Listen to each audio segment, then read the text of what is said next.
अस्सलाम वालेकुम, कैसे हैं आप लोग। मेरे पास एक रुमाल था, गीला किया मैंने इसे और इसके ऊपर मकई के दाने भिगो कर डाल दिए।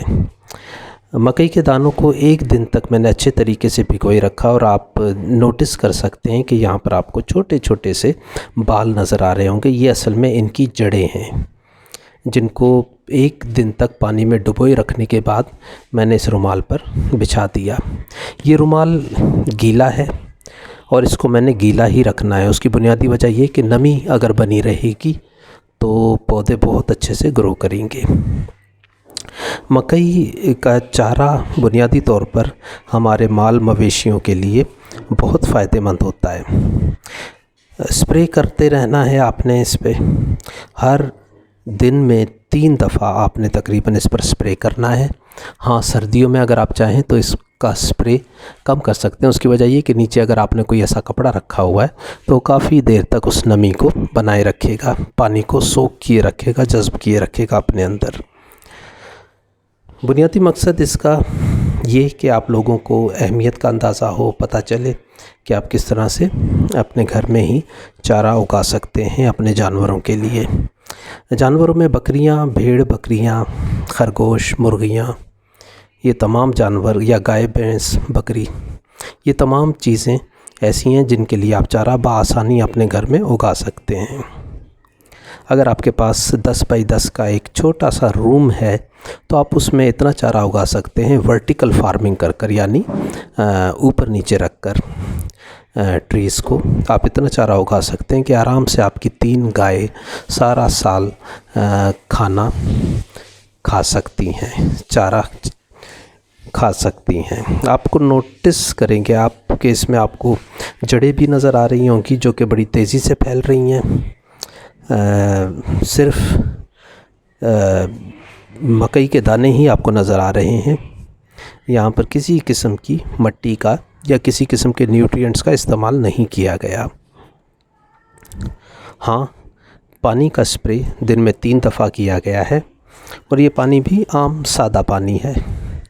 मैंने असल में फ़िल्टर्ड वाटर यूज़ कर रहा हूँ, बल्कि फ़िल्टर भी नहीं, डिस्टिल्ड वाटर यूज़ कर रहा हूँ।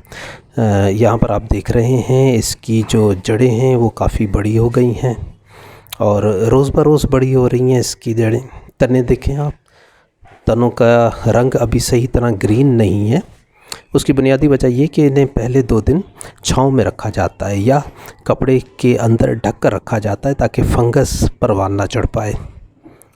फंगस से बचाने के लिए इसे अंधेरे में रखा जाता है और अंधेरे ही की वजह से तनों का रंग आपको हल्का हल्का येलो कलर का नज़र आ रहा है। हाँ, जब मैं इसे धूप में रखूँगा तब ये इसका रंग जो है वो ग्रीन हो जाएगा।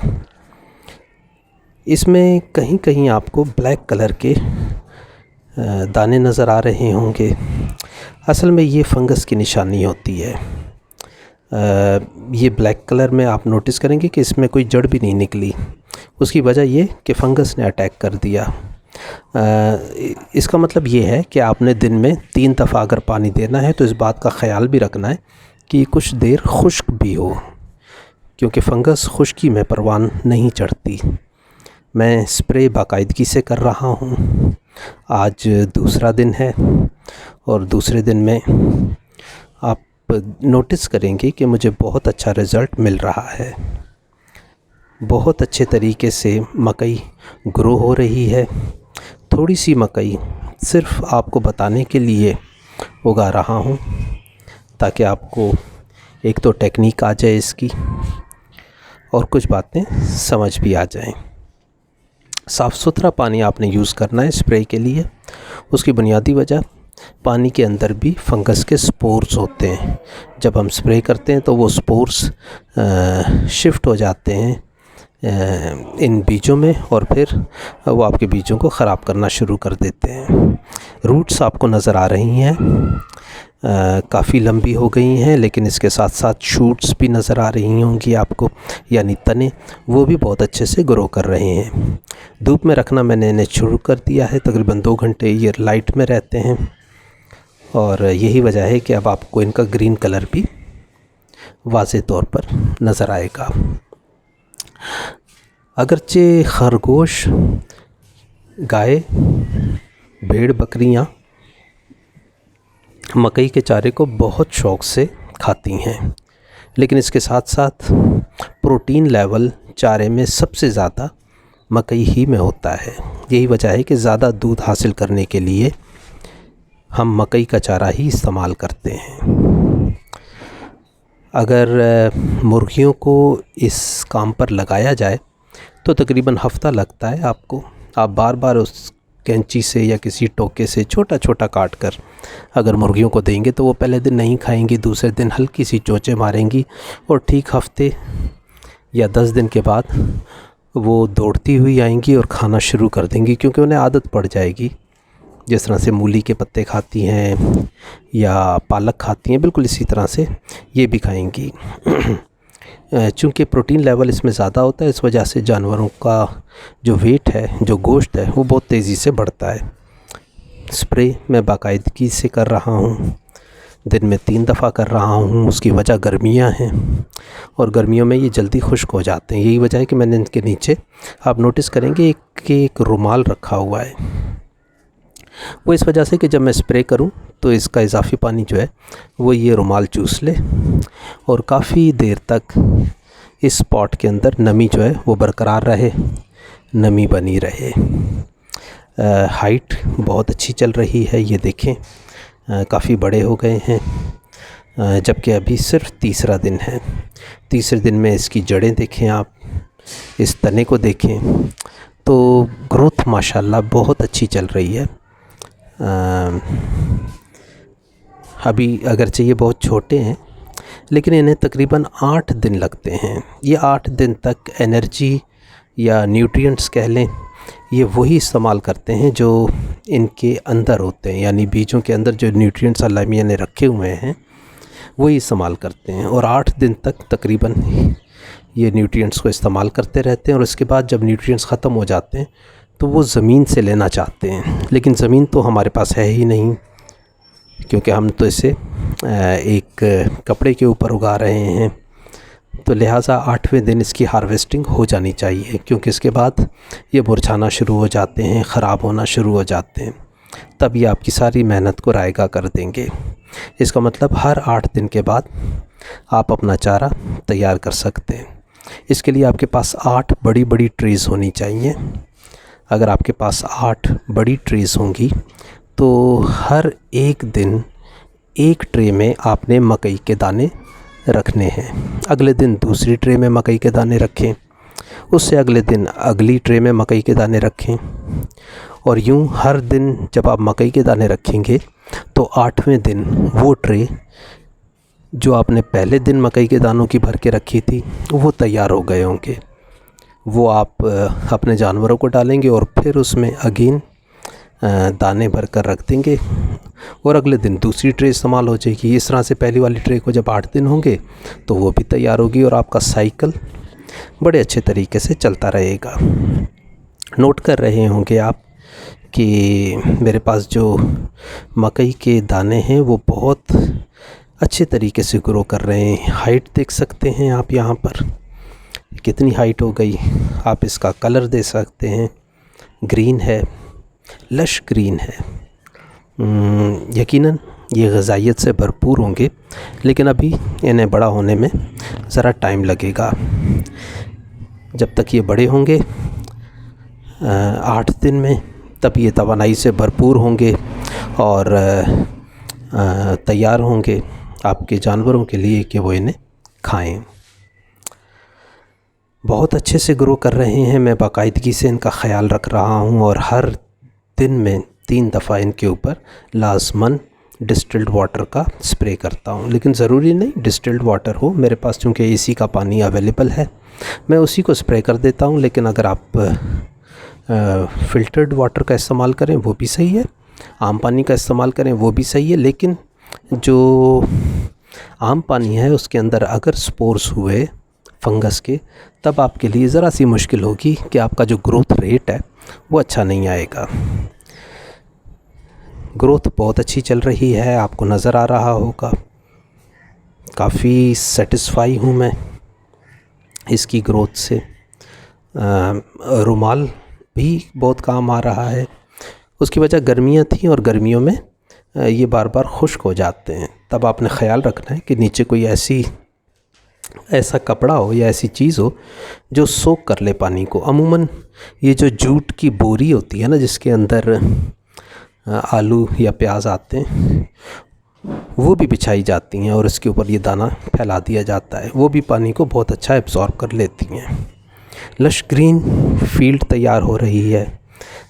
देखें, आज तकरीबन 7वां दिन है और आप नोटिस करेंगे कि इसकी हाइट बहुत अच्छी चल रही है, बहुत अच्छी चल रही है। तकरीबन 5 इंच से ऊपर जा चुके हैं ये मेरा उंगलियां आप देख रहे हैं और मेरी बालिश देख रहे हैं।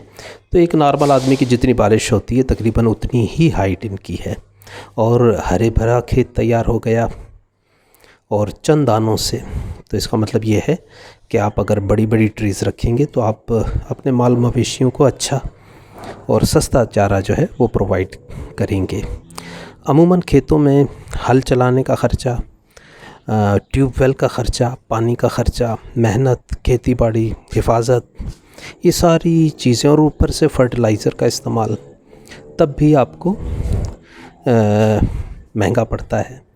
लेकिन यहाँ पर आप पानी भी कम इस्तेमाल करते हैं और हर 8 दिन के बाद आपकी फ़सल जो है वो हार्वेस्टिंग के लिए तैयार होती है। मेहनत भी नहीं होती। आप फ़सल में जाएंगे, वहाँ पर दराती लेकर उसे काटेंगे, काट के उसको छोटे छोटे टोके में डालेंगे और फिर उसकी कटाई करेंगे। लेकिन ऐसा यहाँ पर बिल्कुल भी नहीं है। जस्ट एक ट्रे होती है, आपने उस ट्रे उठाई और जानवरों के सामने रख दें। ज़ाया हो जाते हैं अमूमन, लेकिन अगर आप जानवरों के सामने काट कर डालेंगे तो बहुत अच्छा है। आज 8वां दिन है। 8वें दिन में आप इसकी हाइट देखें, कितने हरे भरे हैं। मैं अब इनको काटने का प्लान कर रहा हूँ क्योंकि आज 8वां दिन है और इसके बाद इनकी ग्रोथ डिक्लाइन होना शुरू हो जाएगी, ख़राब होना शुरू हो जाएगी इनकी ग्रोथ। अब ये मुरझाने शुरू हो जाएंगे, तो क्यों ना इन्हें काट लिया जाए। अब ये बिल्कुल रेडी हैं अपने जानवरों के लिए, अपने मवेशियों के लिए। आप इसको बड़े आराम से इस्तेमाल कर सकते हैं। अगर चाहिए मैंने एक छोटी सी डेमो दी है आपको। अगर आप वैसे ही डाल देंगे तो जानवर ख़राब करेंगे इसे, इतना अच्छा नहीं खाएंगे, कुछ खाएंगे, कुछ छोड़ देंगे, कुछ गिर जाएंगे। तो मैं अमूमन ऐसा करता हूँ कि इनको कैंची से छोटे छोटे टुकड़ों में तकसीम कर देता हूँ। उसकी बुनियादी वजह ये कि मेरे पास टोका नहीं है, कोई मशीन नहीं है, वरना मैं यकीनन मैं उसी का इस्तेमाल करता।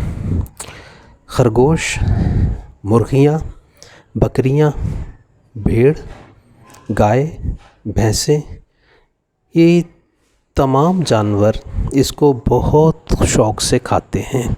प्रोटीन लेवल ज़्यादा होने पर ये दूध की पैदावार को भी बहुत बढ़ाती है।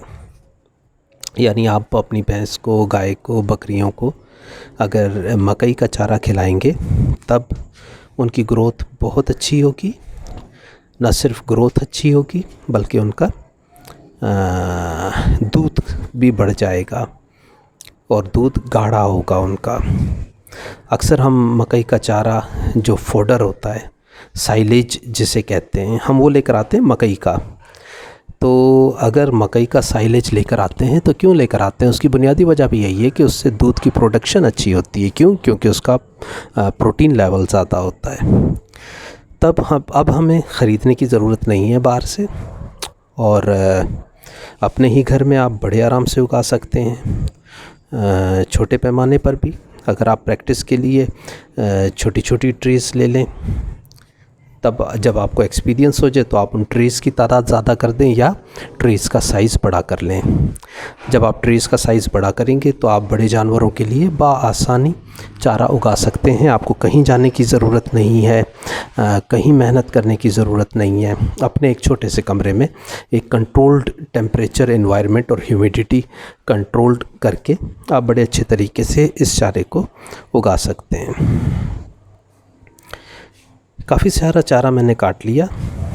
मज़े की बात ये कि न सिर्फ इसके ग्रीन पत्ते इस्तेमाल होते हैं बल्कि इसका बीज और इसकी जड़ें तक मुर्गियाँ और खरगोश खा जाते हैं। जबकि अगर आप दूसरी तरफ देखें तो सिर्फ ग्रीन लीव्स ही आपके जानवर खा पाते हैं, जबकि दूसरे पार्ट्स उसके यानी जड़ें और उसका बीज वो ज़ाया हो जाते हैं।